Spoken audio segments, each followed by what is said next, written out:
Welcome to the Mashup. Tell me whether I'm wrong or right. East or west, up or down, side to side. I sit to stand and fall to fly. Of all of my impulsive plans, popping, locking, salsa dances on demand. I follow leading off the map and stop the chatter, scream happily. Welcome to the Mashup. Welcome to the mashup. Welcome to the welcome to the mashup. Welcome to the Mashup. Try this again from last week. A few thousand years ago, a bunch of guys in the Middle East discovered that if they boiled a bean, legume, whatever, that if they drank the soup, it would make them all jittery. And the last thing people in the Middle East need is another reason to be more on edge. But they went with it, and it kind of took off and ended up being this big thing. And then it goes all around the world, and it becomes the most popular thing that people drink aside from maybe beer. And it has the exact opposite effect. Anyway, you fast forward to, I don't know, the 80s. The Swiss, they get tired of just sitting on hordes of Nazi gold, and they think, well, what if we just started doing some things with these beans? And then they invented Red Bull. And then that went really well. And then it ended up being this market where there were imitators and copiers, and they would get together in trailer parks in Arkansas and discuss things like ankle monitors and how to invent new flavors and stuff. And then they said, you know what would be really good for an energy drink is if we did one that was coffee flavored. And so in the past 2,000 years, 3,000, however many thousand years, we went from like having a literal coffee flavored energy drink that is called fucking coffee to now Monster makes a coffee flavored energy drink that is not coffee. They went all of these extra steps to have an energy drink that is coffee flavored, but not that you get out of a pot in a Tim Hortons. And the absolute craziest part of this, folks, is that people still fucking buy it.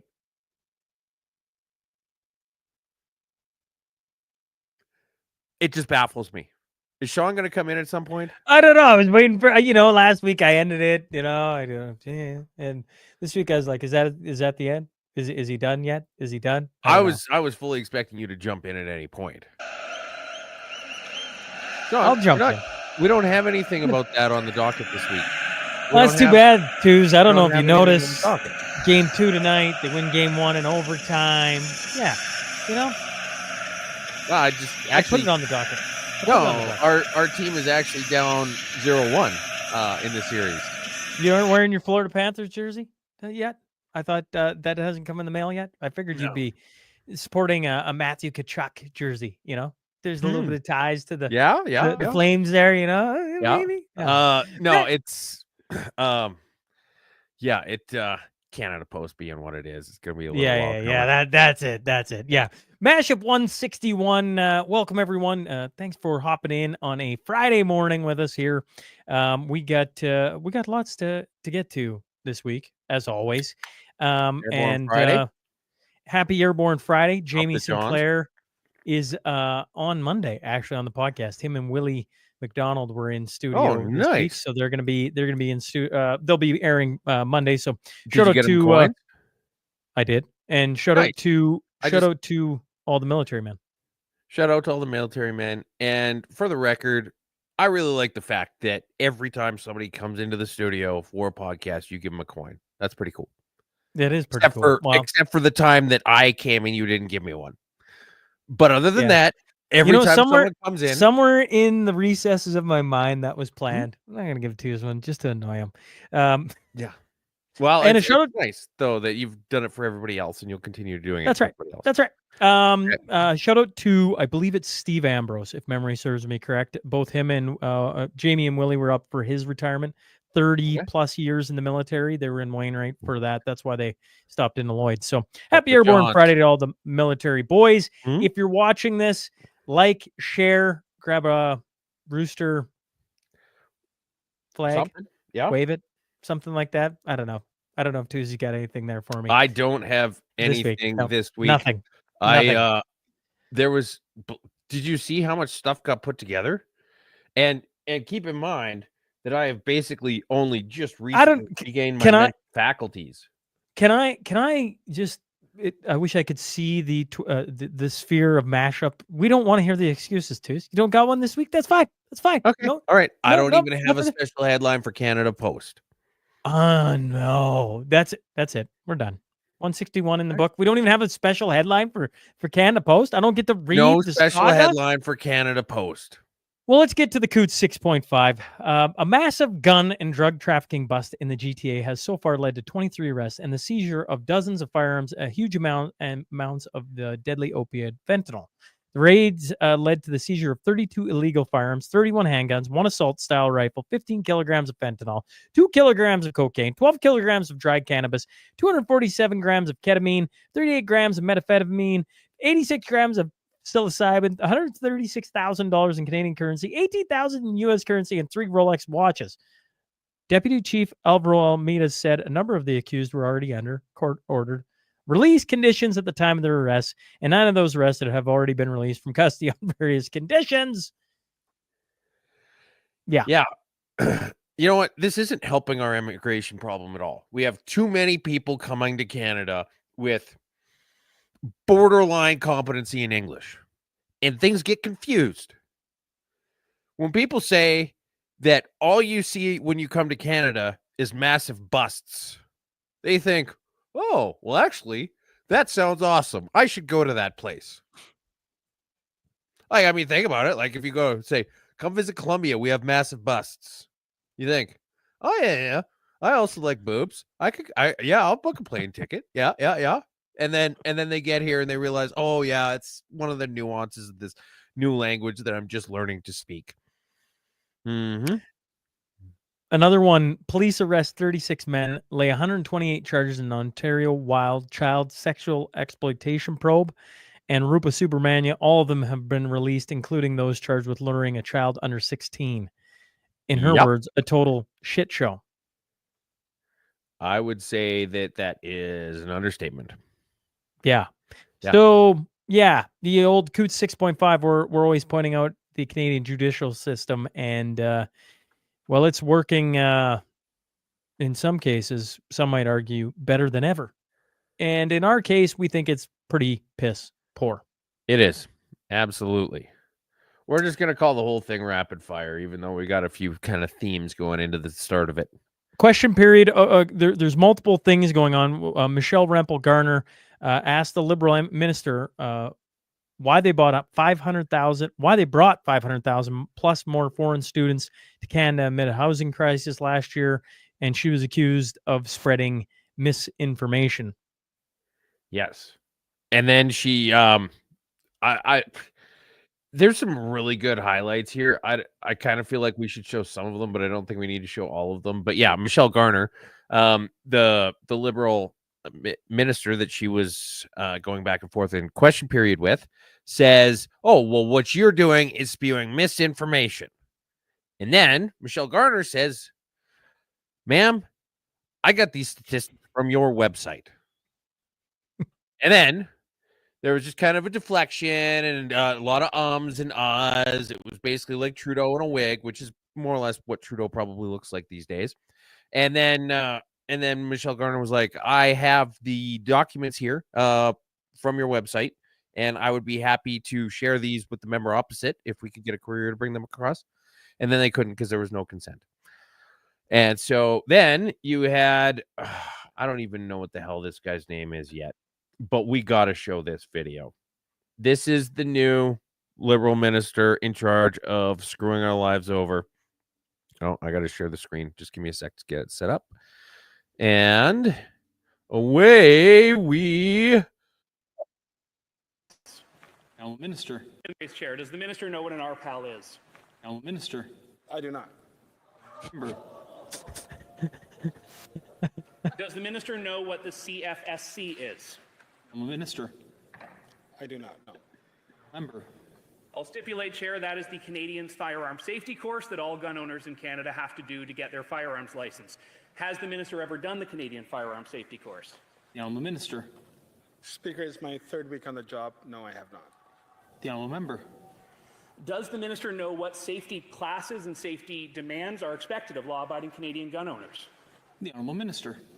This is not about law-abiding gun owners, Mr. Speaker. Honourable member. How can the minister make that claim when he doesn't know the basic fundamentals of law-abiding gun ownership in this country, Chair?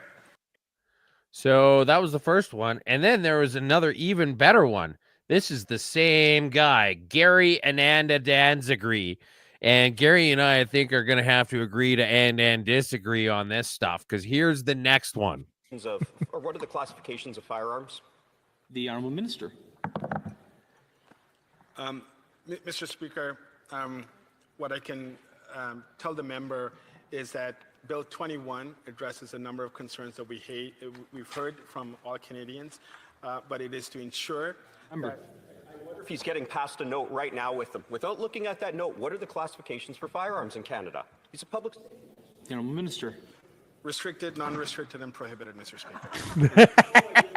Mr. Speaker, this is the public safety minister. Somebody passed him a note with those classifications. Does the public safety minister not know the classifications of firearms at the committee of the whole? Yes or no?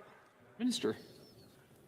Mr. Speaker, the questions before us today involves Bill 21, and I will. Yeah. So anyway, it keeps going, but just like that's pretty bad.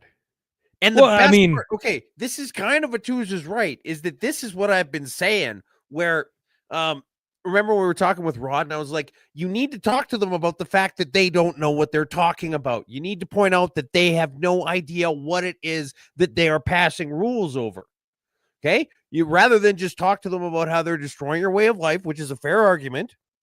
You need to point out how incompetent they are in the process. And I think that was wonderful. You remember? Well, not remember. It's still going on. But you remember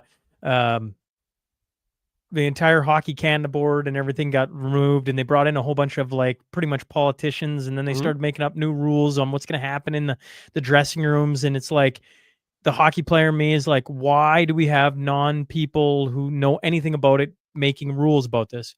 And then you're a gun owner and you sit back and you just sit and watch this, and you're like, this is a guy who's about to try and take every gun I have.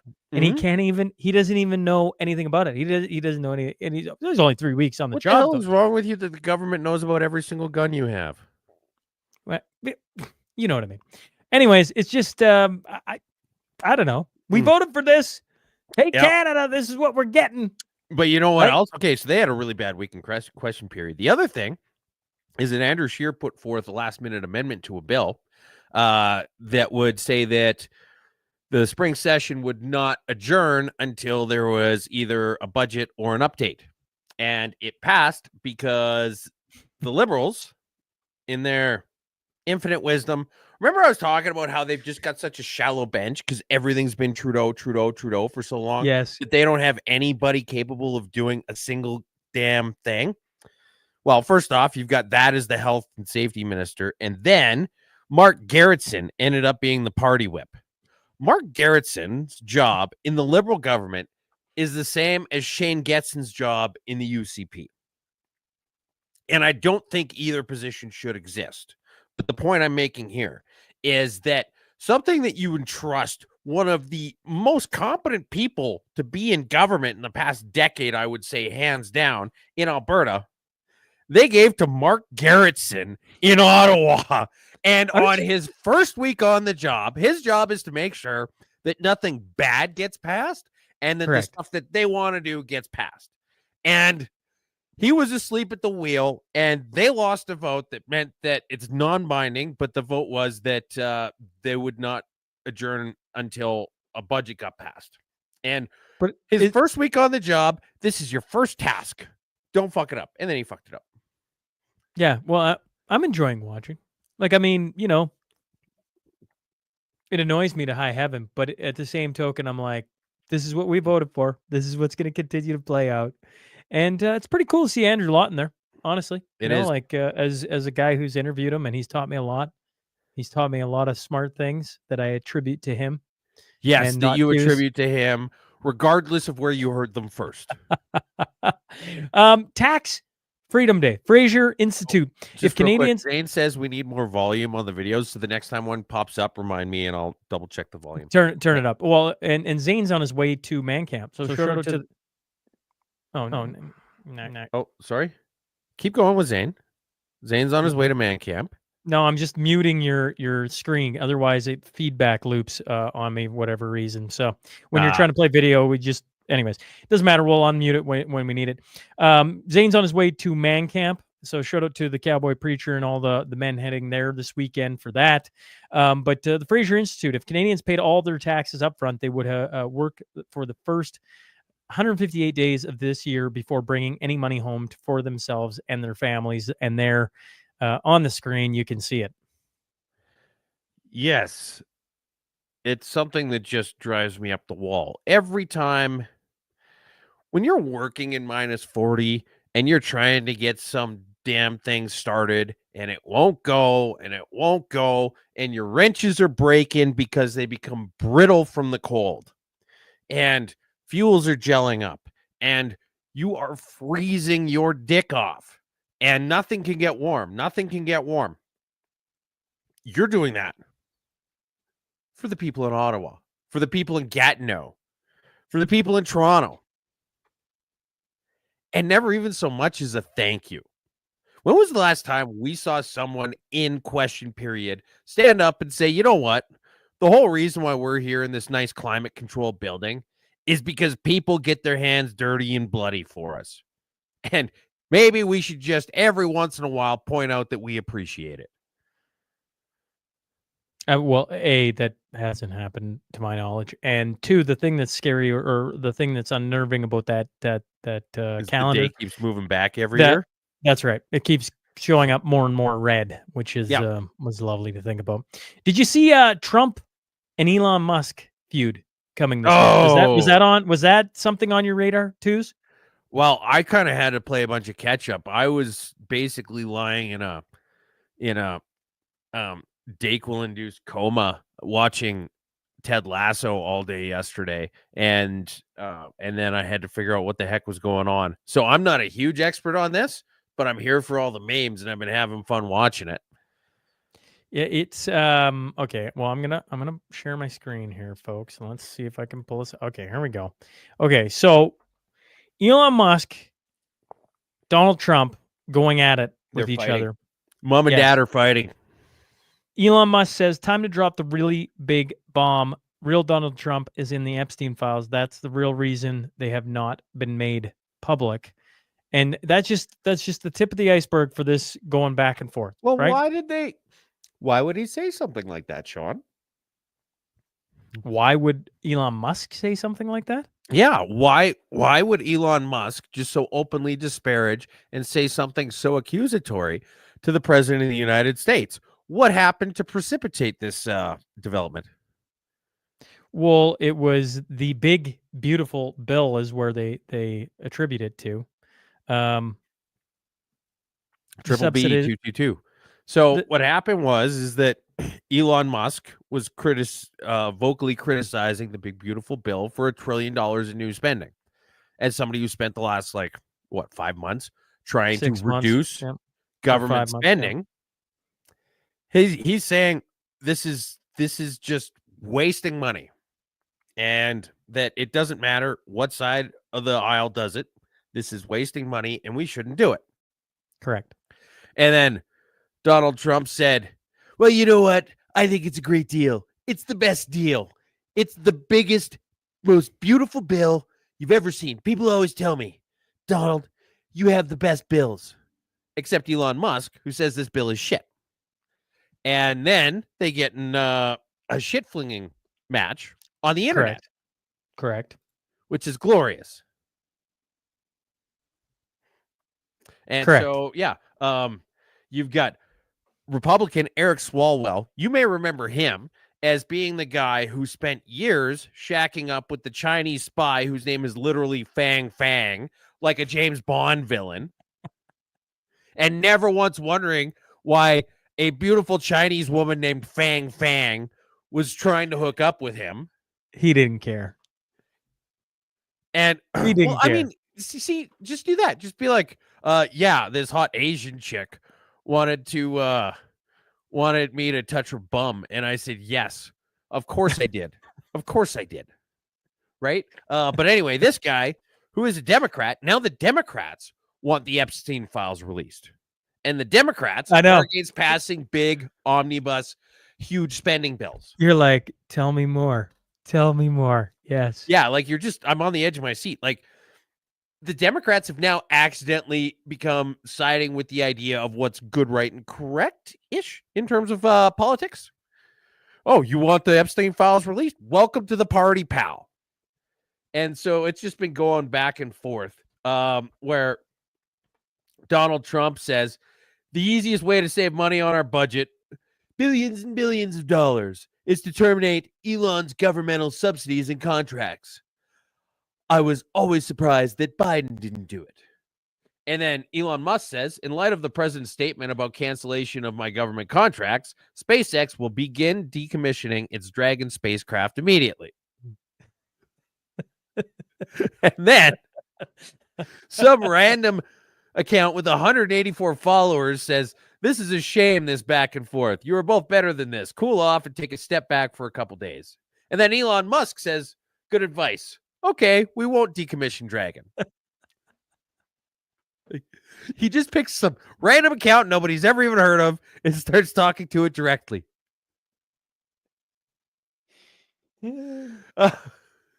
Defiant L's had a great take on this, because Defiant L's is an account where it just screenshots all of the different times that stupid people have openly contradicted themselves. And so he says, might as well L myself for this one. His original tweet was, Trump and Elon are both grown men who love and respect the United States. I have no doubt in my mind that they are one conversation away from solving this. And then Elon Musk tweets, time to drop the really big bomb. Donald Trump is in the Epstein files. That's the real reason why they have not been made public. Have a nice day, Donald J. Trump. Somebody says Hamas calls for a ceasefire between President Trump and Elon Musk.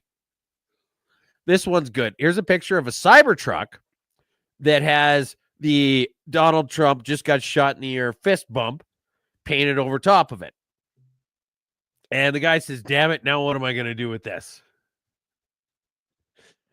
I should have asked. I apologize, Chris, if I'm not allowed to read this, but Chris had sent me, I would like to cancel my ticket for this crazy train ride, please. I'm going to go join the Hutterites and not participate in whatever live stream Skynet golden toilet dome sex cult thing the USA is busy doing today.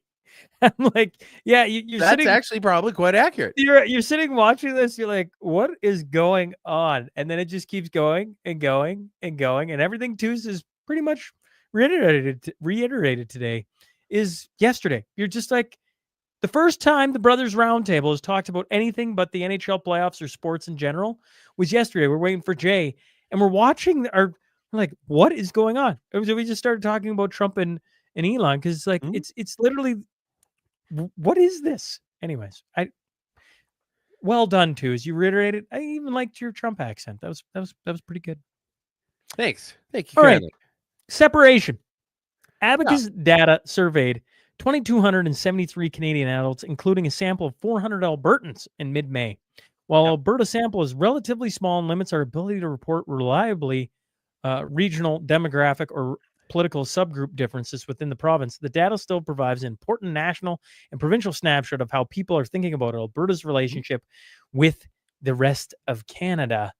But it doesn't really say that when it gets retweeted. So Courtney Theriault tweets this, and he says, new poll from Abacus finds that proposed question from Alberta Prosperity Project on sovereignty would be soundly rejected. It says yes 18%, no 69%. And then when you actually go into the analytics of it, and this is exactly what Sean was saying, is the survey was conducted with 2,273 Canadian adults and 400 Alberta adults. So even within the methodology of this survey, they're separating Canadians and Albertans. So not off to a great start in terms of solidarity for Canada. But yeah. So rather than, because they couldn't find enough of a sample size, probably because they asked 400 Albertans and they were all like, yes, yes, yes, yes, yes. And then they said, okay, well, what can we do? Well, let's just ask the rest of Canada. And so that's what they did. And so the big print on this is that 18% of the people polled would say yes to a referendum. The fine print is that more than 80%, probably about 87% of the people polled were from other parts of Canada. Yes. So it's a catchy little, if you look at it, you're like, what is that? Well, and this And is then why I say things like dig into Canadian it. polls are garbage. All right. You want the there Alberta is- Democrat? Yeah, we've got a left-wing separatist party now in Alberta. So that's interesting. So it's not just some far-right extremists. It's also the far-left extremists. So that's kind of fun and interesting. This article I thought was kind of funny. Globe and Mail, who suck. They are the absolute worst. And this guy, Campbell Clark, who has written for the Globe and Mail for a long time and the Montreal Gazette, I want to say, talks about whether Canada should build a pipeline to the west or the east. And the thing about it is it's not really a question that's up for public debate. It's the companies should look at it and say, which road would make the most sense for us to build? And then they would determine that, and then they would build that road, or in which case, like the pipeline, right? But it's such a non-starter of a question. Like, well, I don't know. Should we build one east or west? Well, why don't we let the market decide? And in the meantime, we should just sit the fuck out because the market's deciding. And if they want to build them north, south, east, west, and on a bunch of diagonals, if that makes sense and they want to do it and they're not hurting anybody, then let them do it. I've got it in here twice, actually. Go ahead. Going back to polling, Alberta polling specifically. The cracks in Naheed Nenshie's leadership are widening, and now even long-time NDP allies are sounding the alarm. If there was an election now, the projected seat count in Alberta legislature would be Premier Daniel Smith's UCP at 61 seats, Naheed Nenshie's NDP at 26 seats. I can pull up. Are you pulling up, too? Do you want me to pull it up? Oh, I don't have the seat projection one here. Maybe there I don't. Go. I mean, I've got that. But so go ahead. Oh, sorry. Here's just Alberta provincial polling from Polling Canada. This is as of May 21st, 2025. This had it at 58%, up 5%, or up plus 5 seats, down 12 seats for the NDP, up 5. For the that's UCP. plus 5%, down 12%. The actual seat projection, which I thought I had, has the only seats the NDP winning being in Edmonton and Calgary. I thought I had it. I thought I had it too, actually, but I don't. But regardless, what's happening? Nenshie is tanking, and the NDP are not a serious party, and people are kind of coming around to that a little bit. And I'm sorry, I thought I had the graphic, but I guess I don't. But there's such this huge disconnect, right? Like even this tweet here. Not a single dime from Alberta went to equalization. Canadians who happen to live in Alberta paid exactly the same federal tax rate I did, and that money was distributed according to the formula passed by the last PM from Alberta. Technically, that is correct. We've talked about this before. It's Stephen Harper. But just because it goes through intermediary steps doesn't mean that money doesn't come from Alberta and go to other places. See, it goes to Ottawa, and then it gets moved into this bank account and that bank account and that bank account. And then it ends up in fucking Quebec. And that's it. That's how it works. It just because I'm not writing a check to Jean-Philippe Blancois doesn't mean that I am not paying for his fucking shit. This is literally Breaking Bad, the car wash. What do they have to do? They've got a bunch of dirty money, in their case, dirty with meth, in our case, dirty with oil, that they need to have a clean, reputable destination for. And so they just put it through a car wash, and then it comes out as clean money on the other end. And Ottawa is the fucking car wash of this country when it comes to equalization. See, here's the thing. If it all got collected at the same amount and then redistributed fairly, it would all go back the same way and be a complete wash. But it doesn't because it isn't. And that's why you have equalization. It's money laundering if any of us do it, but it's legal if the government does. If we want to print money, it's counterfeiting. If they want to print money, it's quantitative easing. It's fine when they do it. They've got a monopoly on it, and it's their thing, and we'll go to jail if we want to try it. Killdozer Day. I didn't realize that was this week. Yeah. Yeah. It's actually my buddy Paul's birthday. So Is it? happy birthday, Paul. Yeah, happy birthday. And, we got some different things going on. I thought this was clever. Girls with the time machine. I'm your granddaughter. What? Really? Boys with the time machine. Marv, don't hit the hardware store. You'll get stuck. Okay. Yeah, there was a whole If bunch that doesn't of make you chuckle, you haven't watched the Killdozer documentary. You haven't, that's clever. Yep. Any day can be Killdozer Day if you want it to be. Never forget 6404. And there's the Killdozer done up like a monument. And here's what it looks like.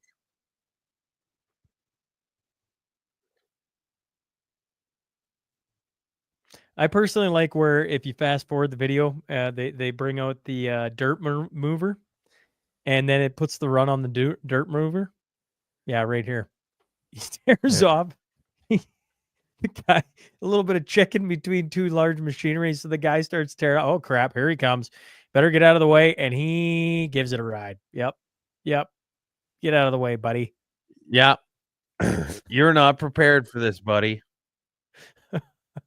Until right here. Until they are prepared and they back it in. And yeah. So Killdozer. I was always ready to be reasonable until it became time to be unreasonable. Yep. So happy Killdozer Day. Liberals introduced citizenship by descent legislation. New legislation introduced today would extend citizenship by descent rules beyond the first generation. Bill C-3, an act to amend the Citizen Act, would automatically give citizenship to anyone who would be a citizen today if not for the first generation limit. Under the current rules, a Canadian citizen born outside Canada cannot pass their citizenship to their child who was also born outside the country. The new legislation would allow access to citizenship beyond the first generation so long as the parents have spent at least 1,995 days, cumulative days, or 3 years physically in Canada prior to the birth of their child. Yeah. Yes. So if one of your kids, if you guys move to Bulgaria and you have another kid, and that kid's born in Bulgaria, and then that kid has another kid, your grandkid is also born in Bulgaria, as long as the parent of that kid, your kid, spent at least 3 cumulative years in Canada before your grandkid was born, your grandkid would automatically become Canadian. But that's not the big thing about this article. The big thing about this article is that there are not going to be any cash transactions over $10,000 allowed anymore. What? Oh, where is it now? Oh, that's a different bill. That's a different bill. Sorry, I'm confusing two different bills. But we could skip ahead to this one. The other bill that they put forward says that cash transactions over $10,000 are no longer allowed to just try and address money laundering concerns. Here's the thing. $10,000 isn't that much money in these days. And there's no sign that it's going to be inflation adjusted. Like, for example, member of parliament salaries. Two's literally thought he had me there, that I hadn't read the article. I'm like, I don't remember anything to do with $10,000. Well, they put two bills together so far, and I got them mixed up. Okay, fair enough. So what they're saying, they're not going to allow any currency across the border? What are you saying? Oh, well, let's see here. Where's the 10,000? Here, let me just find. The bill will outlaw cash transactions greater than $10,000 to prevent money laundering. Banks and credit unions would still be able to take deposits in cash of over $10,000. So if you want to buy a car. Oh, you can't pay over 10 grand in cash. That's you what can't it's pay saying. 10 grand in cash for anything. And you can't even do it in, like, if you want to buy something that's $15,000, you can't be like, okay, here's 7,500 and I'll come back in a couple weeks and give you the other 7,500. What are they going to do? What is the bill? They say? want you to use, well, they want you to go through, they want you to use debit, I The guess. bank. They want you to do it through Or- the banking Yeah. cartel. It's all got to be tracked through the banking, which on the one hand, yeah, I get in terms of money laundering, it kind of makes sense. On the other hand, it's got a lot of potential pitfalls because one, this looks like exactly the kind of thing you would do as a first step to try and implement digital currency. Correct. And the other thing is that $10,000 isn't that much when your inflation is going through the roof. Like in another decade, you're not going to be And- able to buy craft dinner with cash because it's going to be illegal.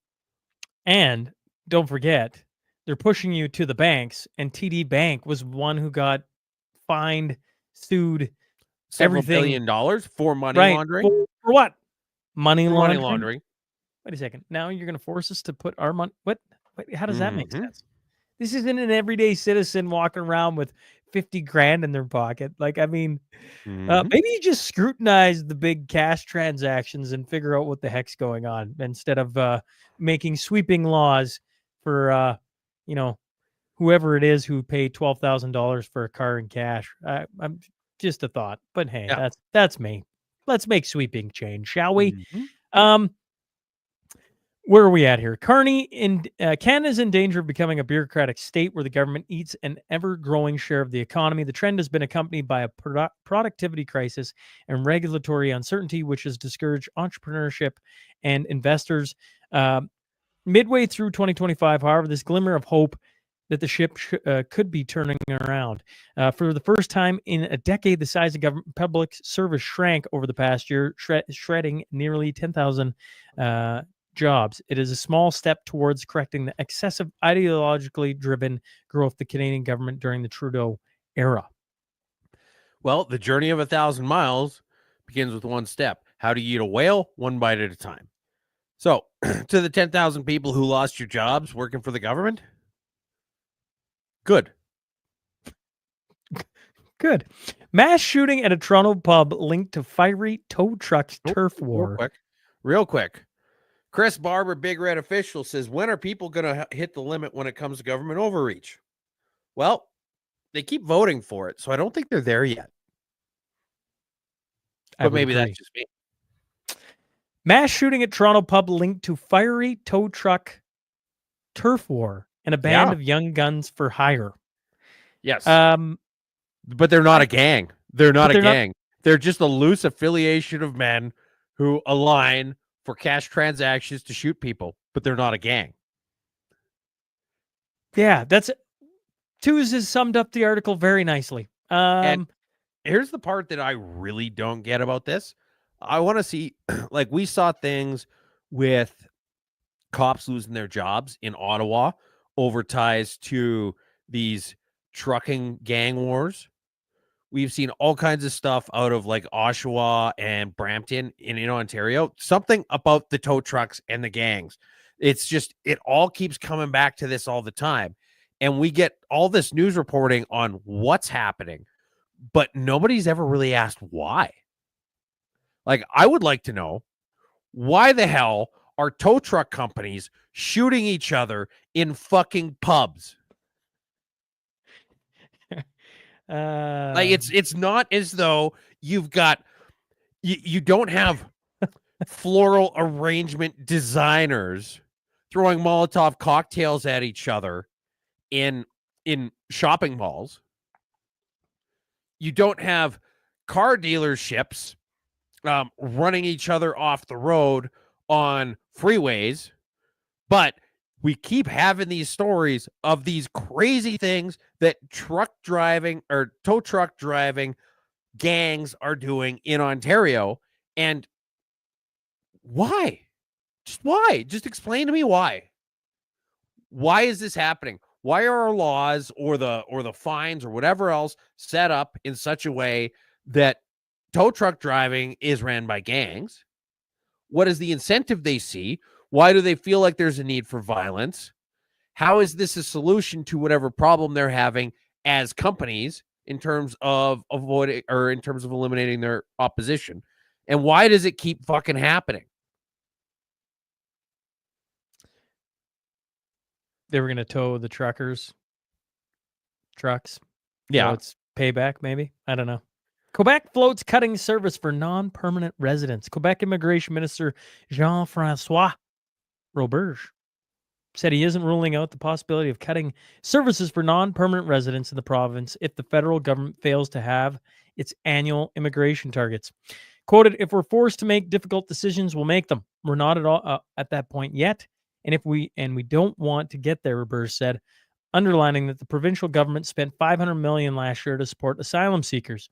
The report describes 3 scenarios the government is considering to bring down the number of permanent residents from this year's target of 66,500. Thresholds could be lowered to 45,000, 35,000, 25,000 over the next 4 years. Well, I mean, that's insane. That's a lot of money. And when you look at the asylum seekers, one of the other things in that bill that we were talking about before is that you're required as an asylum seeker to apply for asylum within a year of getting into Canada. This is one of the things that's going to crack down on it, is that within the first year of arriving in Canada, you will now be required to declare yourself an asylum seeker. I'm just going to go out on a limb and say that if your situation is so perilous that you need to come to Canada for asylum, but it's not so perilous that it takes you over a year to mention that's why you're here, it's probably not that fucking perilous. Liberals blasted for over job fair lineup in Hamilton. Resurfaced video from a spring job fair in Hamilton packed with hundreds of people seeking work has gone. Social media users laying blame on the federal Liberals. The footage shows what appears to be mostly international students waiting in a huge line for their turn to show up.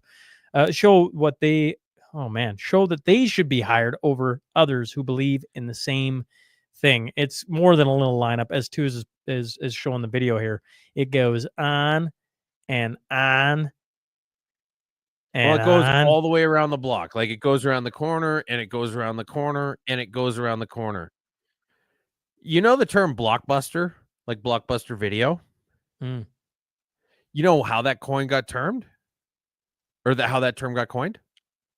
I don't because know the lineups outside movie theaters would start, and they'd go around back in the day when you couldn't get it on your phone. Before you could even call in to find out what the times were, you just got in line at the box office to buy the tickets.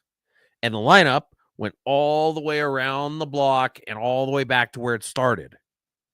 And they would call that a blockbuster. And it was either Jaws or Star Wars that was the first blockbuster movie, if I'm not mistaken.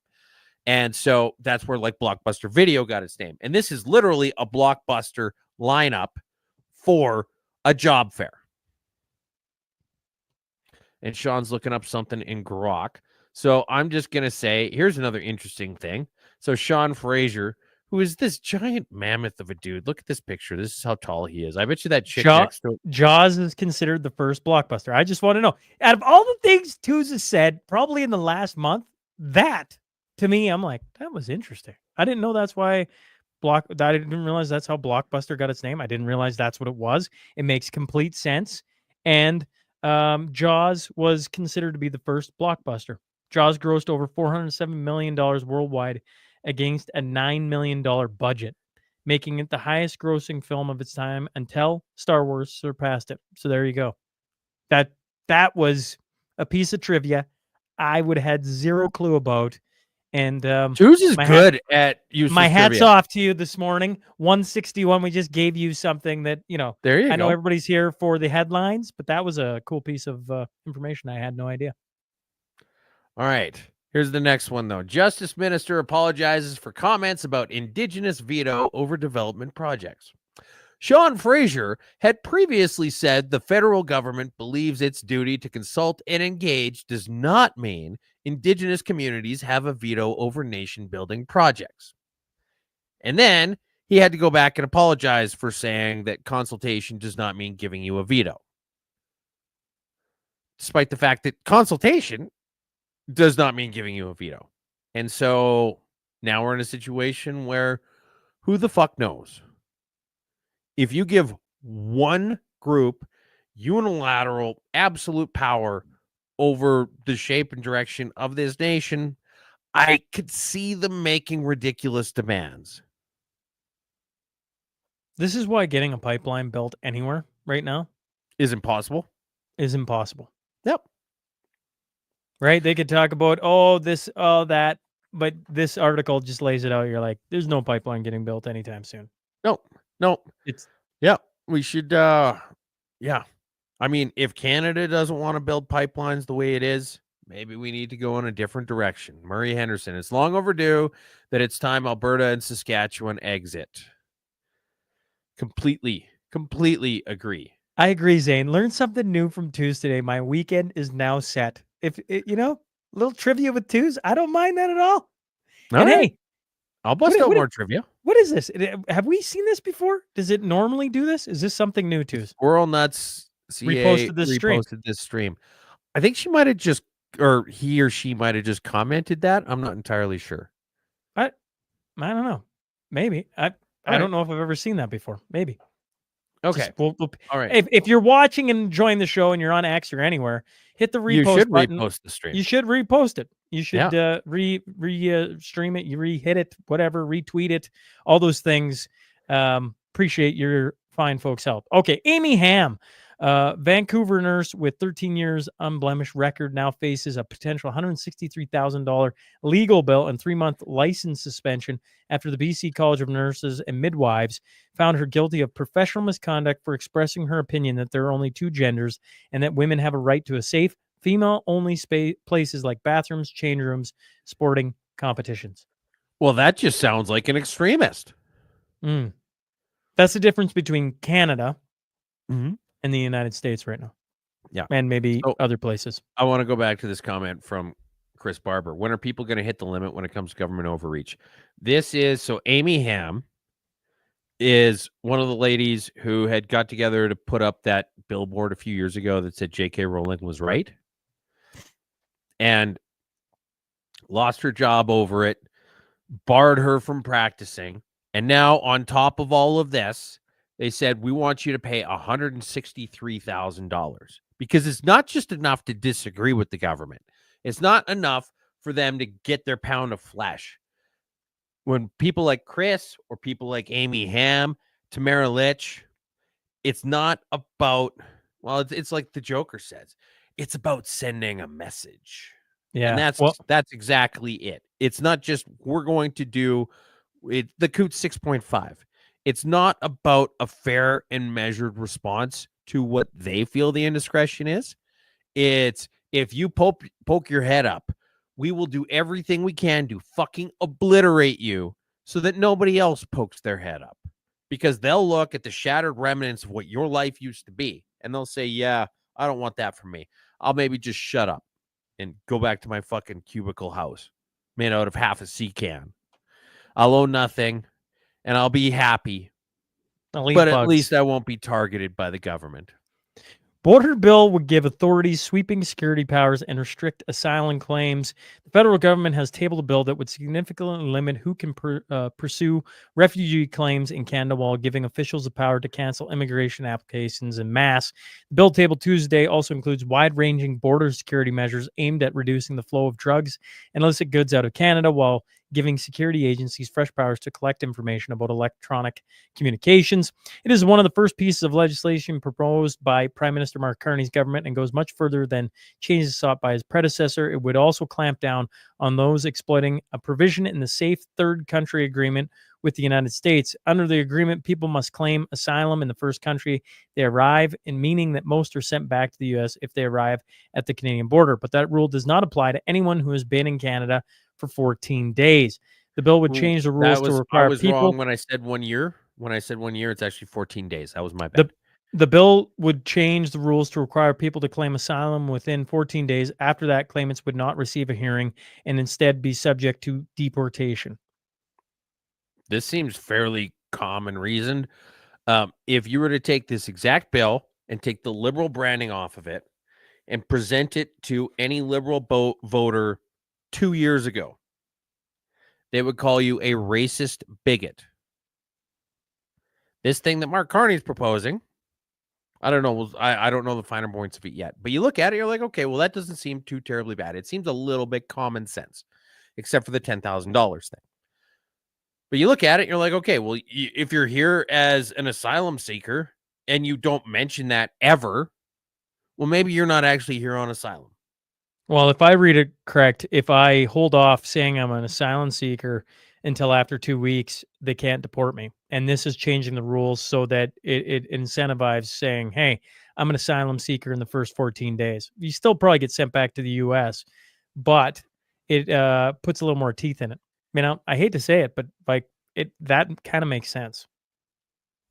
It does. Right? Let's see what the fine print is on it, and let's see what it actually looks like Yes. as it moves forward. But Here, just let's go high-level back view. into the bazaar, shall we? Judge tosses No, seized yeah. gun over racial profiling of a black driver, cites systemic problem inside Peel Police. A Peel regional police officer engaged in the racial profiling of a black motorist, an example of systemic problem within the service, a judge has ruled. Constable Anand Gaddy stopped at the Jeep in Brampton on Sunday afternoon on October 2023 after an automated license plate reader on his cruiser detected that the owner of the Jeep was facing drug charges in Toronto and was under license suspension for medical and administrative reasons. Geez, sounds like it's a real problem so far. Right, so he doesn't have a driver license, according to the automatic license plate reader. So he drives by this vehicle in traffic, and a bloop comes up, and it says that the person driving this doesn't have a license. Is a person He's out who for doesn't have a drug license. charges. He's facing drug charges. Yep. And so he pulls him over. He correctly determined that he would impound the vehicle if the driver was the suspended owner. Earlier the same day, Gandhi had stopped another suspended motorist, a female driver, and simply issued a ticket. But in the later stop, he arrested and handcuffed the compliant black male owner of the Jeep, called for backup, ordered a baseless search of the vehicle, and detained the driver for 90 minutes. This is what the judge had said in her April 29th judgment responding to the driver's application under the charter. I find that Officer Gandhi relied on information about the accused outstanding charges of which he was presumed innocent, combined with stereotypes about black men being more prone to criminality and more dangerous than other people to justify his decisions to arrest and detain the accused, wrote the judge.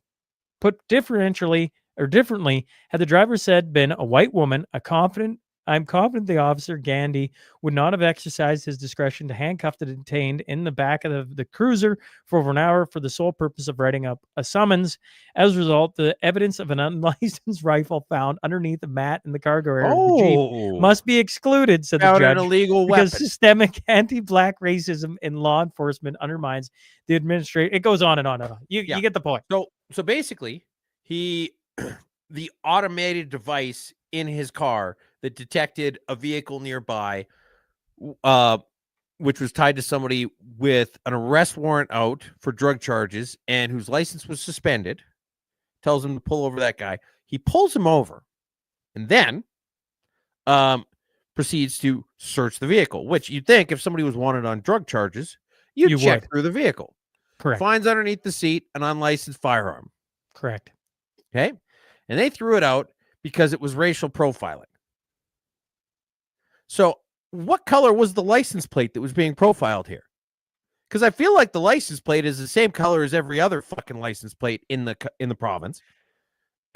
Because that's why he pulled him over. And that it was systemic. It was racist of the cop to assume that the charges he had a warrant out for his arrest under these drug charges. And it was racist of the cop to assume that he should take those seriously. This is because Canada. that was him profiling.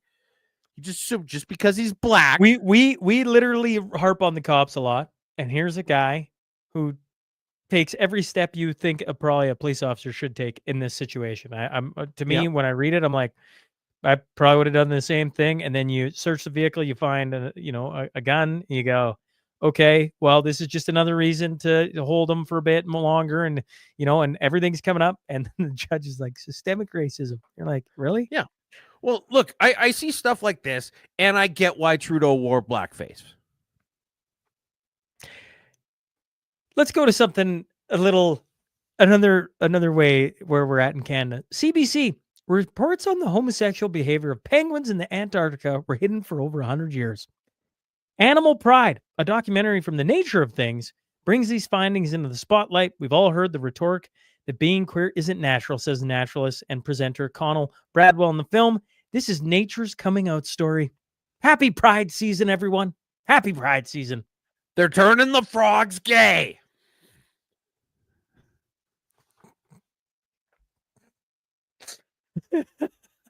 Yeah, we should have had we literally should have had had Alex Jones Alex on the show to Jones. talk about Yeah. this. You know what? Let's see if we can get Alex Jones on an episode. Okay. All right. Yeah, this would have been perfect. Yeah. This would have yes, been it would've perfect. Tell me about the frogs. Alex, the mic is all yours. Go nuts. You got Twos. I don't know what you want to do with this. I'm just going to bring it up on screen. It's the Ottawa police have a heartwarming story or a positive moment with an Ottawa police officer. We'd love to hear it. Share your experience at ottawapolice.ca. /our Ottawa and help us spread some good news. Let's fill social media with kindness, connection, and community. Well, I wonder what people have had to say about it. Do you think they've gotten a lot of, replies and discussions and everything? No, like they got that? the comments turned off. Well, Ottawa has the comments turned off. Isn't that interesting? I don't know if there's anybody watching today who has any interesting stories about heartfelt moments they shared with the Ottawa police. And anybody watching today who maybe has worked closely with them over the past several years and maybe just, probably on first name basis with quite a few of them and just wants to share some stories with them, I would recommend you go to ottawapolice.ca/our Ottawa and share that story. Maybe you got to meet one of the horses. Maybe you were part of their veteran outreach program in 2022. Here's why I love Rough Rider fans. Yes. Anything else need to be said? So for those of you listening and not watching, it's a Riders jersey. The name across the top is Genders, and the number underneath it, 2. 2. Yeah. So maybe Amy Ham should use that as evidence in her appeal. Picking buffalo berries and electric fences, how wildlife is being managed. They surely won't be lions or tigers at the G7 summit in Kananaskis next month, and officials are doing their best to keep bears away too. As many as 5,000 participants are set to descend on the area in the next few weeks, and officials are already working to install security barriers and clear out the area of anything that might attract bears to keep both people and the animals safe. Earlier this week, more than 200 local kids began plucking buffalo berry bushes around Kananaskis in an effort to detract bears from venturing into the area. Now, before we get to the buffalo berries, I just want to take a moment to point out that the Canadian press is fucking retarded and that they need editors. Let me read this to you again. Retarded is coming back to us. We'll get to that in a second. Yep. Picking buffalo berries and electric fences. So if you read this headline, it literally reads that people are picking buffalo berries and that people are picking electric fences. This is why the Oxford comma exists.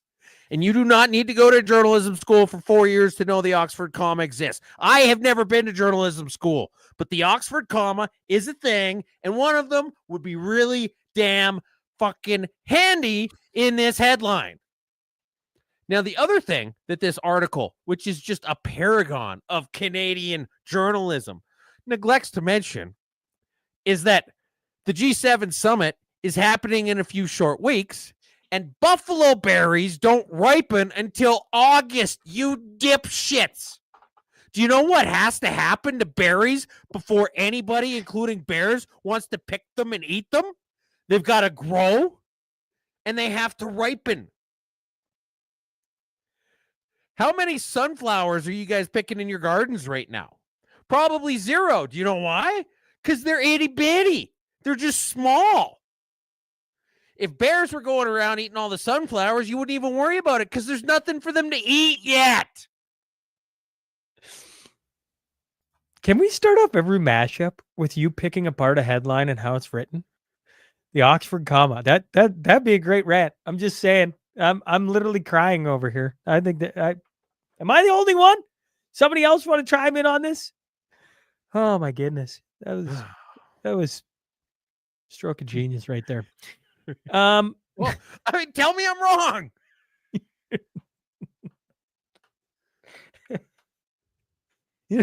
You're not. It's funny when I read it. I've come to like just in my brain. I read it and I'm like, you just make sense of it in your own way.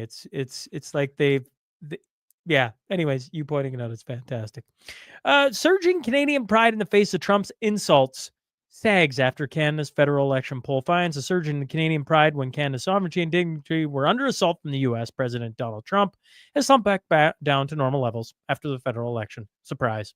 Surprise. Yes, believe it or not, when we were talking about how this is just them picking a boogeyman to have an imaginary fight against so that the Liberals had somebody as an antagonist going into the election and it was all going to go away after the election. Well, lo and behold, it appears as though we were prescient in our predictions. Yes. And Lisa Ferguson said, we are sending children out to pick them. I had the same thought. We're going to protect all these diplomats from the scary bears. Let's get the children out there. Hey, all the things. Can we also just maybe address the fact that there's plenty of buildings in Kananaskis? It's not like they're going to land in the wilderness and just be wandering around for fucking hours on end trying to find civilization or at least the nearest parking lot with a porta potty. Yeah, just fantastic. Just fantastic. Just give me a sec here. Just give me a sec here. Hey, buddy, what's going on? 5? Copy that. Wrong number. Wrong number. Can we show the cow? Can we show this? Can we? Yeah. Like when I think of Tom Luongo and saying become ungovernable, this video is partially it. Yeah. So here's a cattle sale. And guy says, I was going to bid on this old girl and I decided to pass. And here we go. Oh my gosh. We'll have to have a new scene out. This is a cow up in the stands. It just decided to climb all the way up and now is ripping apart the ceiling against the back wall. Just hanging out. Luke, the kids aren't in there, are they? You might better tell them to stay in there if they are. You better tell them kids stay in there if they are. I tell you what.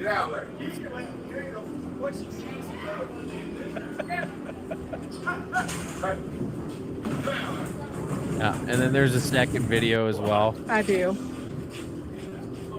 Cow's all like hanging up in the corner, ripping more of it apart. This must have been the first video. Or, oh, no, maybe it is the second video. Oh my gosh. Oh, and it's ripping apart that part of the ceiling, too. That's good.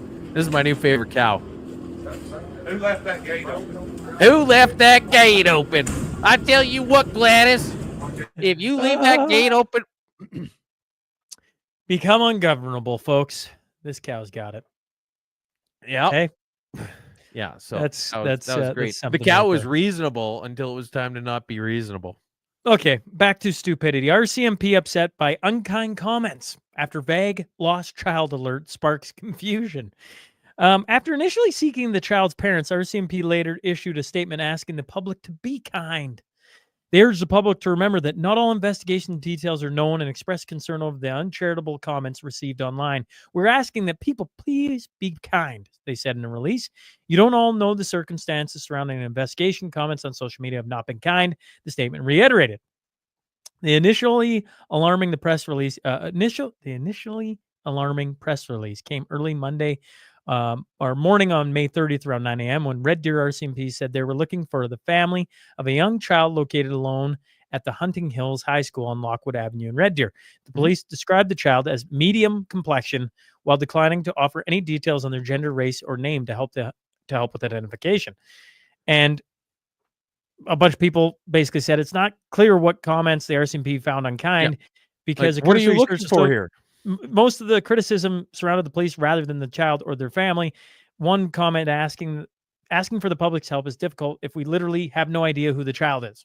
So okay, well, it's kind of like that Guess Who game, where it's like, does the person have glasses? Does the person have brown hair? Is it a boy? Okay, is it a boy? That's the thing. We're looking for the parents of a 5-year-old with medium complexion. Medium what? Medium rare? I just want to point out that Kevin here says solid rant with an Oxford comma, so it's solid rant. I like the Oxford comma in there. That was well done. So a medium complexion. Hunter Biden's favorite prostitute charged with manslaughter. Yep, that's the headline. That's the headline. That's the headline. I don't know. Is there anything else to say? Hunter Biden's favorite prostitute charged with manslaughter. Pet zebra escapes and brings Tennessee interstate to a standstill. It's what you think, folks. Yeah, there you go. It's a Tennessee interstate, and there's a zebra running down. That is a zebra running loose. Like, what's the zebra? Is it Chris Rock? What's the zebra in Madagascar? I can't remember. I think Chris Rock was the zebra in that. He was the zebra. Yeah. He's running. There he is. But yeah. So anyway, I don't know what the hell the States has going on with these loose animals lately, but I'm here for every minute of it. Yeah.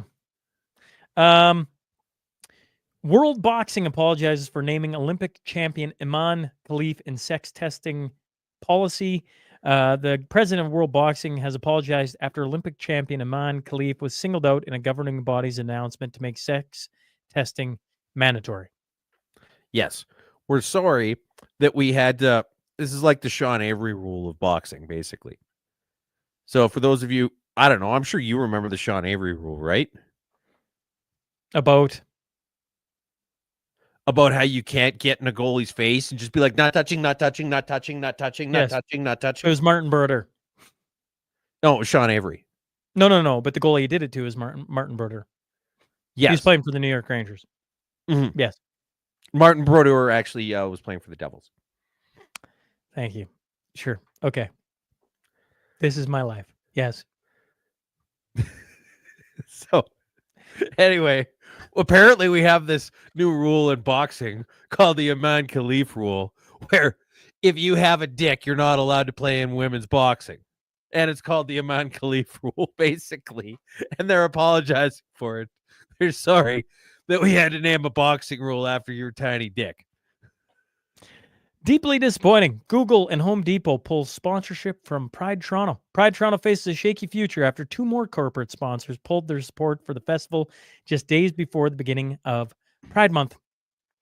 The organization says it's facing a $700,000 funding shortfall.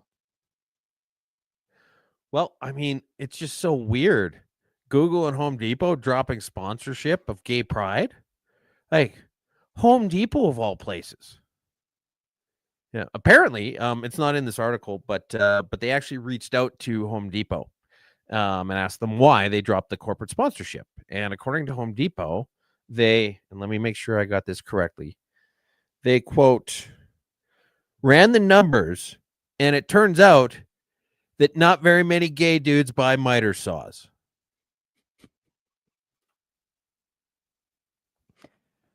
Air Canada, you want to show the? Do you want to show the video? Are we showing the video? They got an all 2SL flight. So Air Canada, to launch Pride Month, they went and had the gayest flight you could ever imagine. Not inaccurate. And of course, it wouldn't be a gay flight without a bunch of Frenchmen in it. And so they just keep going on about how great and how important this is. But here's the thing people don't realize is that gay pride for Air Canada has been their modus operandi for years. Like they've been the gayest airline on the planet for like at least a decade. This isn't news to them. Look at that dude's mustache and tell me, of course he's gay. Of course he is, right? And this isn't the kind of thing. This doesn't sell airline tickets. This does not work for you in branding as an airliner, okay? You don't want this, okay? The last thing I want to hear a pilot say as I'm boarding is that he's excited to go down on me later. It's an all-gay flight, so everybody has to enter through the back door. How excited would any of you be to hear that the lesbian ground crew put a bunch of glitter in the jet fuel? We all know that gay male stewardess is redundant. But the one thing I would have actually liked to see from this is the slap fight they would have got into over who was going to be the one who gets to demonstrate how to keep that life jacket inflated. Like, could you just imagine how the conversation went at the front of the plane? Like, sir, this isn't a middle seat. It's a joystick. And then the pilot would be like, well, then why do you call this room the cockpit? For every other job in the world, I don't care. Be as gay as you want because it doesn't affect your job performance. But entrusting the lives of hundreds of people to someone flying a plane with a limp wrist is a bad idea. And I don't think I'm crazy for saying it. Carney. And even reports of people getting out of meetings, I guess, in tears because they're being taken to task for not being prepared enough for their meetings with the Prime Minister. This was trying to point out that he is basically an awful boss. Yeah, how horrible it is. And we brought this up last week. Well, it wasn't exactly this, but I brought up meetings as an example, and then meetings ended up being the thing here. Last week, it was just hypothetical, but you show up on time and you show up prepared. And when people are showing up unprepared for meetings with the Prime Minister, who's the head of your organization if you work in Ottawa, you're going to meet with the CEO of your company, and you don't have any notes ready? And then he says, what the fuck is wrong with you? You're meeting with the CEO of your company and you don't have any notes ready. They leave the room crying. And that's just the men. Like, I get the fact that the culture's gotten pretty fucking slack over the past while. And I like the fact that Mark Carney says, look, if you want things to be the way they used to be, you can go work for whatever the hell company Justin Trudeau is pretending to be in charge of, and you guys can show up at 10 or 10:30 and just, what's going on? Knocking at the door. Keep going. Okay. All right. Well, yeah, you could show up at like 10 or 10:30, just doing whatever you want. You can wear your Crocs. We can all sit in beanbag chairs and smoke a bong before the job gets going. But if Mark Carney's in charge, you're going to fucking show up on time and prepared. I like it. I like it. He's a piece of shit? Yes. Are the Liberals a disaster that I never want anywhere near government? Absolutely. But Mark Carney telling people to show up on time and prepared for meetings, I got nothing but time for. Okay, he just said he should have been sitting in my seat for the last 2 years. So I'm just gonna hand it over. You two can finish this off. How about it?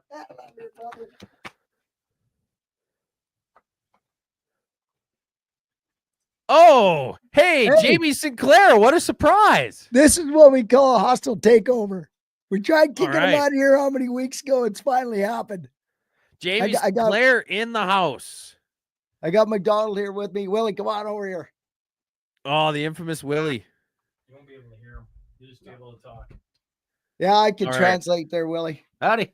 So we've been asked to come here and talk about what's going on in Juneau here. And I hope you don't mind, Sean, but anyways, real quick, two things. Okay. Two things. Sorry. So just to introduce this next little bit. So one, Sean, and he did reiterate this earlier in the show, gives a silver coin to everybody who comes by for a podcast episode. And You and Willie are now there. He owes each of you a silver coin. Of course he does. He's digging out the coins right now. He's looking high and low for them. Good. The second thing is that this is the 81st anniversary of the Juno landing today. And, yes, it is. And so last year, Jamie was over in France for that. And this year, he wanted to talk to us a little bit about what's been going on with that. So, Jamie, the floor is yours. Give me a sec, Tiz. The sec for what? Look at What's this. He doing? What's he doing? You're not only handsome, but you're actually handy. What's he doing? What did it's he like do? Red Green. He's setting up. All right, I'm going to put Willie back on with headphones so he can hear you. Okay. All right. Okay, so did he get you the silver coins yet? Not yet. He's digging them out. He's digging them out. All right. Okay.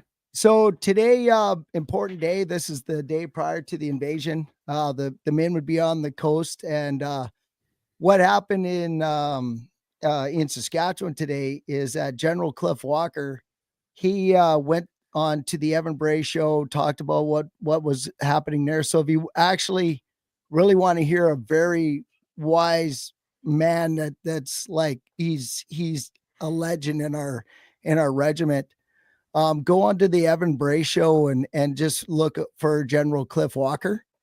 And at 12 o'clock today, Eddie Staniowski, another legendary guy, he's going to be talking about what's happening in Juneau with our 2 Regina rifles that are over there now. So tonight in the cemetery, this just beyond Nan Green, it's in between Nan Green and Brettville where our statue is, and lots of Canadians have been going there to see it, which is super cool. There'll be 158 to 200 kids in this cemetery, and at dark they put candles on top of the headstones of all the rifles.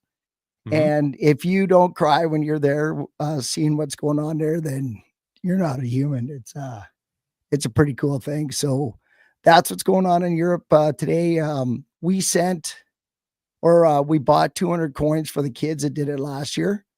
So Antoine's our lead guy over there. He's obviously a French citizen, but he runs the Royal Regina Rifle Association over there, and he just does a great job.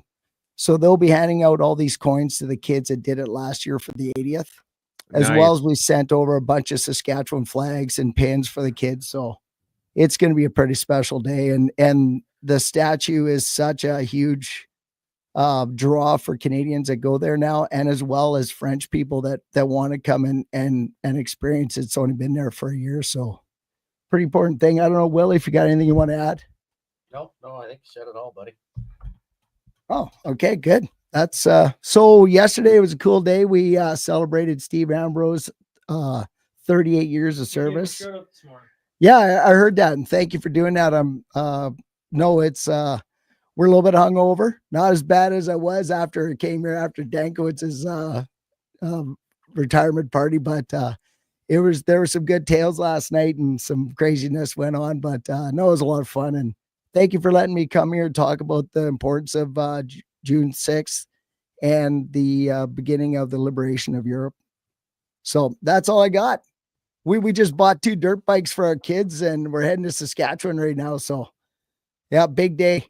Kids are going to be excited. Excellent. All right. Clear. Did Sean say anything about, me not being able to talk at the Cornerstone, or did he talk about that at all? Or was that brought up? No, it's crazy. He just kind of wanted to maybe you guys off. can talk about that as I'm driving, and I'll put you back on. I can maybe listen to it. Well, it was so interesting because he had this speaker lined up and then he just benched him at the last minute. Yeah. Hey, and I get it. Like, for the right person, I was like, yeah, of course I'm gonna let her talk.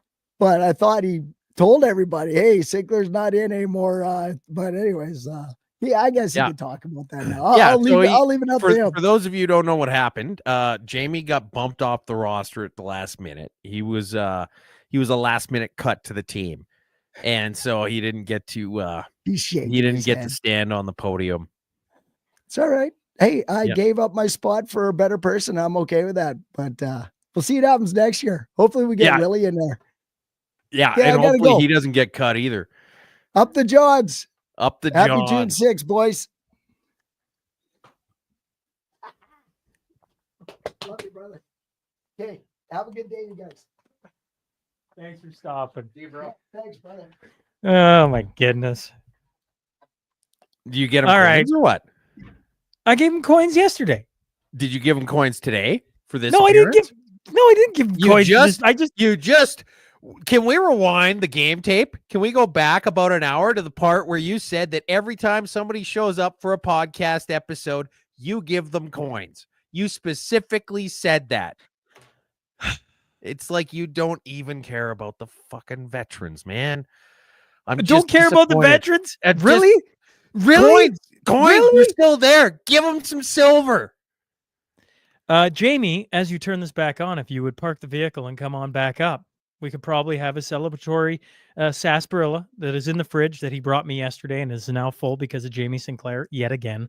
I feel like all I do is give out Jamie Sinclair's beer. So if anyone's stopping through and would like one of those, and if you wanted to come and talk about a chunk of silver, we could share that. Jim Sinclair speaking the Cornerstone was the only reason I bought a ticket, but I did get to meet him, which was great. Eileen Clark, really, Eileen? Is that true? I can't tell if people are pulling my leg anymore. Give the people what they want. Yes. All right. Uh-huh. And you know what? If you're gonna, You know what? Giving the people what they want is why we got flipping Mark Carney in. Okay. All right. I gave him Tamara Leach instead. We all just right. had to, well, did did you hear that, Eileen? He just compared you to downtown Ottawa. Okay, where are we at here? Truck rolling. Right. No, I want the Irish comedian. Can we get the Irish comedian? He's not even really a comedian. He's just a guy who says stuff that happens. No, to to me, he's the Irish comedian. I see this on there, and I'm like, I just want to hear. My Irish sensibilities. I You haven't can even have it watched it all. yet. I don't fucking want it all. I'd have to get up early and fucking clean it. You need to find your perfect person. No, you fucking don't. Everyone's annoying. You're annoying. I'm fucking annoying. Here's the perfect person for you. You still think they'd be decent looking if they got quite a bit fatter, and both of you know how to shut up sometimes. But we talked all night. It was amazing. You can't fucking live like that. You talk for a little while until you're bored of each other, then you eat a pizza and fall asleep. That's sustainable. That's a relationship that can last a lifetime. You're not going to have a perfect house with everything fucking organised with loads of little containers for your different pastas. One of the rooms in your house is going to smell and you're not going to be able to find the source. That's fucking life. You're not going to have a load of money, and if you do, everybody's going to try and fucking take it off you because people are greedy cunts. If you're still alive and you smell okay, that's enough. Follow me. I'm delicious. I thought that was wonderful. I have all the time in the world. I never watch it. When I see he's coming up, I'm like, I'm just gonna leave it. You can play it live for me. All good. Michelle says maybe we should talk to Jamie about coming to Regina since he got cut in Calgary. I tell you what, Michelle, I suggested Jamie. I did. He's sitting right there. You'd be silly not to invite him to talk. And actually, Michelle, just a quick little heads up. When we do the community notes, you should throw some details about that into the community notes real quick so we can talk about it. Yes. Truck hauling honey hives rolls over, freeing 250 million bees. Now, I just want to focus on this headline. Truck hauling honey hives rolls over, freeing 250 million bees. See, the bees were in the beehives, and they weren't free, because anybody who's ever known anything about beehives knows that the most important thing to do when you're making a beehive is to seal them off completely so that none of the bees can ever escape and go anywhere. You can't have the bees roaming freely. And I get the fact that our media is having a little bit of difficulty lately, but trapped in beehives and then they got freed. They're free to leave at any point. They're not required to stay there. It's funny. Does anybody understand how beehives work? Tuesday's annoyance is as much with the material in the story as it is with the headline and the grammar that is happening in front of his eyes. And I'm all here for the annoyance with grammar. I think it's great. CNN, the R word is back. How a slur became renormalized. The word should have been the happy retarded news. The word retarded is back. It's one of the great culture victories, Rogan said, with a laugh in the April 10th episode of the uber popular podcast, probably spurred on by podcasts. And a few months earlier, on January 6th, Elon Musk used the word in response to a Finnish researcher who called Musk the largest spreader of disinformation in human history. It's back. It never left. Or at least it It's never true. left over here. I mean, how many times did I catch hell in the Early days text line for saying the R for word? for saying the R word? R word. Don't recall that. Oh yeah, you'd send me like screen captures of, just some random text that came in and it's like, it's great except for the fact that Twos was using the R word. And I find that offensive. And it's like, think about it. Like, I think of the most retarded person I ever worked with. Okay. It was this guy. His name was Diesel Mike. And we called him Diesel Mike because on 2 separate occasions, he filled a diesel truck up with gas. And gas does not work in a diesel engine, as somebody like Zane would probably know. It doesn't run. And so, anyway, he did it the first time, and that sucked. And then he did it the second time, and that was just like the tip of the iceberg in terms of the way this guy was an idiot. And I remember there was this one time where I was just in this discussion with people talking about the stupidest people we'd ever worked with. And I said that the most retarded guy I have ever worked with was Diesel Mike. And somebody jumped in and said, well, that's actually really offensive to special needs people. And I said, you're absolutely right. I'm sorry. My bad. I didn't realize you'd also worked with him. See, because it's offensive that yeah. Anyways, the point is it's back and I'm here for it. Twos is slacking this week, and there's no long drawn out headline about the Postal Service, which I'm really disappointed for. So no matter how good Mashup 161 is, it'll always have an asterisk beside it because there was no long headline telling me, it's Battlestar Galactica 2697314 and everything else. And so, there's rallies being held. I feel like, Twos has funny things with headlines, and I like the picture on this. Okay, here we go. CTV News. Rallies held to stir up support for Canada Post workers across the country. Yes. Now, there you the go. Interesting thing about this article is that I was unable to find any follow-up articles. I liked how they literally took a picture of Canada Post sign with one person in the entire picture in front of it.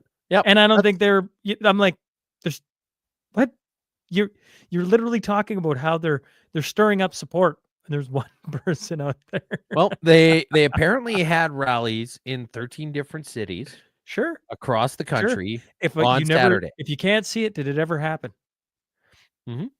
And so, yeah, I think that the union is incredibly overestimating the amount of support they have amongst the regular people, the plebs of the world, who are forced to pay outrageous sums for this absolute idiocy of a company who has been brought to its knees by a parasitic union.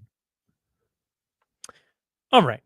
Happy news. Okay, Banana Ball. I watch this. I'm like, if I had a little more time, I would try to figure out what is Banana Ball. Is this like the Globetrotters of baseball? Is that what it is? No, like it's the Savannah Bananas, so Savannah, Georgia. They've got a team that basically just has a ton of fun whenever they're out playing. They do a bunch of trick plays. If it's a pop ball into the outfield, they'll catch it with a backflip like you just saw or something like that. Okay. They get a whole lot of engagement from the crowd. They've got the flashy outfits. They'll do kind of goofy dances and stuff like that. It's just fun and interesting. It's everything baseball should be. And they're kind of not the Harlem Globe. It's not the Globetrotters. It's evolving it's baseball's version. This would be like if I was correct. Blue Jays or okay, how about the Raptors? Okay, we'll stick with the Harlem Globetrotters thing. This would be like if the Raptors eventually morphed into the Globetrotters. They started doing Globetrotter things during the games and then eventually kind of turned into the Globetrotters. Anyway, and now apparently they got their own TV show. So I think that's kind of fun. It's one of the few things that I've heard about on a conventional network in the past decade where I'm even remotely interested in wanting to watch. Okay. Alaska man somehow survives 3 hours face down in Frigid Creek under 700-pound boulder. His wife held his head up, essentially. But that's pretty cool. Yeah. That's impressive. Yeah, they're out on a hike, landslide. Anyways, gets trapped. She keeps him alive. They get found 3 hours later. And they're there to talk about it. So that's pretty cool. Yes, I completely agree. Now, community notes. No. One more. No, that's it. We don't have any more. One more. We don't have one you. more, Sean. We don't have one more. I don't know if anyone was watching the other night. There you go. Little slow-mo, little down the boards. Oh, there it comes. They're going to come out and this is overtime. Okay. A little how you doing? Oh, Nugent Hopkins throws it. Down we go. Now Corey Perry, the old wily veteran, 40. They're going to pressure him. Oop, boop, to the best player on the planet. Now McDavid's got it. He's looking. Barkov. Oh, where are you going? Nope, not there. And bang, in the back of the net, Oilers take game 1. Happy news, folks. Happy news. Why is this in happy news? It's happy news. See, you're trying to get rid of it, and you're like, maybe I should just leave it on there. Watch the Oilers celebrate in really slow-mo. It's fantastic. Uh-huh. All right. Yep. All right. Community notes. What do you got for me? Well, or do you want me to go first? Yeah, you go for it. Well, you got it all lined up. All right. Ben Perrin, he says the SAT market is Friday, June 27th, 4 to 9 p.m. in Chinatown at the White Diamond Conference Center. Free to attend, all local merchants plus educators ready to help anyone that wants to learn about Bitcoin set up their first wallet. The goal, enable greater independence and sovereignty through money that Ottawa can't control. And it's this is the night before the Bitcoin rodeo with lots of great speakers over the weekend. So if you're in Calgary, Friday, June 27th, check out the SAT market. And then Kayla had sent me, join us Saturday, June 28th for Airdrie's second annual car meetup, calling all muscle cars, JDM, KDM, Euro, classic cars, supercars, cool rides, and motorcycles too. If you have one and want to show it off or just like to drool on them, then come on out. No registration required. Everyone welcome. All ages, free barbecue, rain or shine. And if you're looking for a free family event, we'll see you 1 p.m. on Saturday, June 28th, 101 Highland Park Common Northeast. The event is hosted by Lift Youth Fitness, 409 Performance, Brockways Automotive, and brought to you by the Youth Committee of the Airdrie East UCP Constituency Association. That's what I got. Angela, one of the few good people in politics, putting that on. I'm not sure if she'll be there personally or not. Michelle Krieger says the Prairie Rising Forum coming up in Regina, October 18th. Tickets go on sale June 15th. Full details will be on the website shortly. What website, Michelle? Love my name. You can just Mashup 161 game 2 tonight. Yeah, it's great. Oilers suck, Oilers suck, Oilers suck, Folks, Oilers suck. McDavid. Mashup 161. We'll catch you next week. Coos and I back every Friday, 10 a.m. Mountain Standard Time.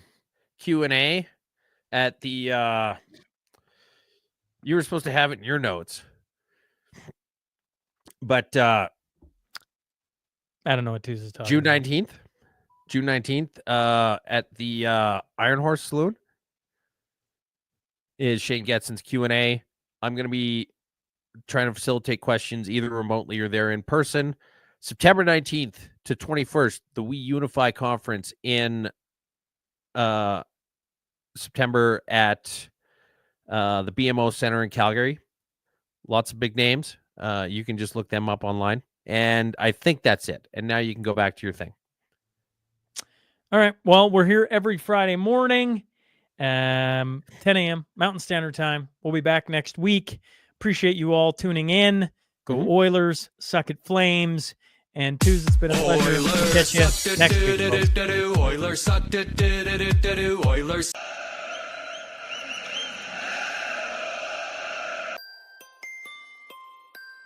Welcome to the Mashup. Tell me whether I'm wrong or right. East or west, up or down, side to side. I sit to stand and fall to fly. Of all of my impulsive plans, popping, locking, salsa dances on demand. I follow leading off the map and stop the chatter, scream happily. Welcome to the Mashup. Welcome to the mashup. Welcome to the mashup.